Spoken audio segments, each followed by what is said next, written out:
Do we really know when life begins? Some people think that it is a complete mystery, and therefore abortion should be allowed. They reason that a fetus is not a person, or is somehow not a real human being, or is just a potential life while in the mother's womb. But there are two problems with this kind of reasoning. First, even if it were true that we did not know when life had begun in the womb, that would be an argument against abortion. Imagine you go hunting with a friend, and the two of you become separated. You see some rustling in the bushes ahead, but you don't know if it's a deer or your friend. Would you shoot? That would be criminally reckless if you did, because there's a chance that behind that bush is a human life. In the same way, if there is a possibility that there is a human life in the womb, it would be reckless to kill that life. But that's where we find the second flaw in this reasoning. It's not merely possible that a human life has begun in the womb. It is a scientific certainty that life begins at fertilization. At the moment a sperm fuses with an egg, known as fertilization or conception, a new unique human being that is genetically distinct from both parents comes into existence. Gender, ethnicity, hair color, eye color, and countless other traits are determined at that moment. This genetic blueprint remains the same for his or her entire life. After conception, a developing baby grows at an extremely rapid pace, especially within the first trimester. The baby's heart begins to beat in the 6th week of pregnancy, which is only a little over 3 weeks from the moment of conception. A new study found that the first heartbeat may occur even sooner, as early as the 5th week, which is about the same time a mother discovers she is pregnant. The baby's lungs and digestive system are also forming. At 8 weeks, human brain activity can be recorded. In fact, the human brain will continue to develop and mature even after birth and well into the person's 20s. At 12 weeks, the tiny child can swallow, scrunch hands into little fists, touch his or her face, and scratch his or her head. The baby's fingers and toes are also complete with nails.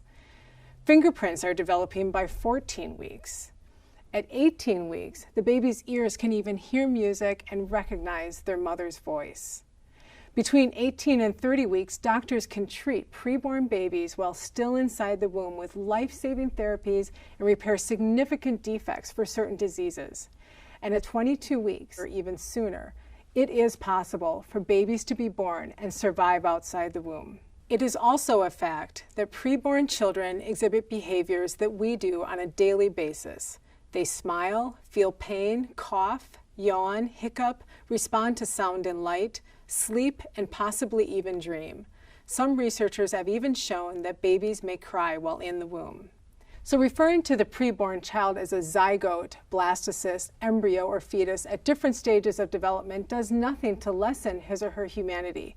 Those are just ways of referring to age, no different from the terms infant, toddler, adolescent, or adult. It is also false for some to call the preborn child a parasite or consider him or her as nothing more than a blob-like sea cucumber. First, parasites are different in species from their host, and if a fetus were a parasite, then the mother's immune system would attack it. Instead, the mother's body undergoes dramatic changes to specifically provide nourishment and nutrients to her child. Even pro-choice atheist philosopher Peter Singer admits that there is no doubt that from the first moments of its existence, an embryo conceived from human sperm and egg is a human being. And there are thousands of biology and embryology textbooks, modern DNA studies, medical dictionaries, science professors, and medical researchers that all confirm that life begins at fertilization. And every mother, like me, that has experienced pregnancy knows that with every kick and movement the baby makes, life is blooming for the child growing inside. So when does life begin? It is a scientific certainty that human life begins at the moment of conception. Therefore, every abortion kills an innocent human being. To suggest otherwise is to ignore the scientific facts and miss the miracle of life.